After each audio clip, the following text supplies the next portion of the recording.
There's a line to a quarry at the end of Thomas's branch. It goes for some distance along the road. Thomas was always very careful to whistle here in case anyone was coming.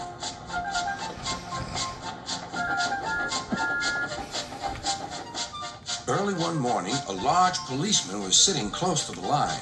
Thomas liked policemen. He had been a great friend of the officer who had just retired. Beep, beep, he whistled. Good morning. Thomas expected that the new officer would be friendly too, but he was sorry to see that he didn't look friendly at all. He was red in the face and very cross. Disgraceful, he spluttered. I didn't sleep a wink last night. It was so quiet, and now engines come whistling suddenly behind me. I'm sorry, sir, said Thomas. I only said good morning. The policeman pointed to Thomas. Where's your cowcatcher? He asked. But I don't catch cows, sir. Don't be funny, snapped the policeman. He looked at Thomas's wheels. No side plates either. And he wrote in his notebook. Engines going on public roads must have their wheels covered and a cowcatcher in front to protect people and animals from being dragged under the wheels if they stray onto the line. You haven't, so you are dangerous. Rubbish, said Thomas's driver. We've been along here hundreds of times and never had an accident. That makes it worse, the policeman answered. He wrote regular lawbreaker in his book. Thomas puffed sadly away.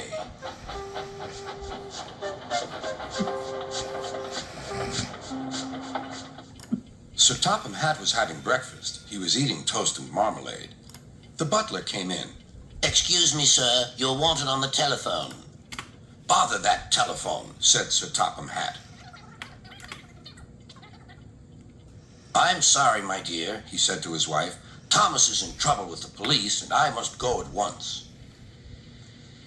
At the station, Thomas's driver told Sir Topham Hatt what had happened. Dangerous to the public, indeed. We'll see about that. Sir Topham Hatt spoke to the policeman. But however much he argued with him, it was no good. The law is the law, he said, and we can't change it. Sir Topham Hatt felt exhausted. I'm sorry, driver, he said. It's no use arguing with policemen. We will have to make those cowcatcher things for Thomas, I suppose.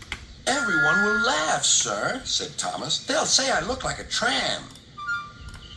Sir Topham Hatt stared. Then he laughed. Well done, Thomas. Why didn't I think of it before? We need a tram engine. When I was on my holiday, I met a nice little engine called Toby. He takes freight cars from the farms, but the trucks are taking over most of his work and he needs a change. He has cowcatchers and side plates. I'll write to his superintendent at once.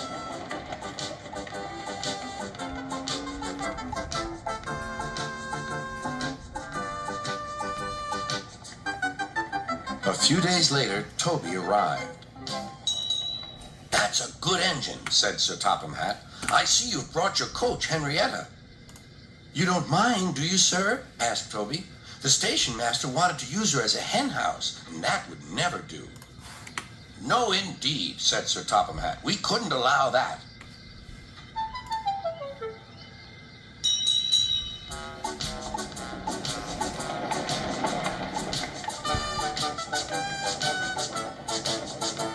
Toby made the silly cars behave even better than Thomas did.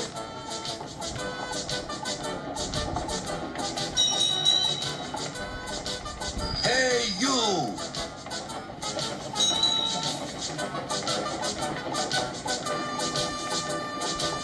At first, Thomas was jealous, but he was so pleased when Toby rang his bell and frightened the policeman. They've been firm friends ever since.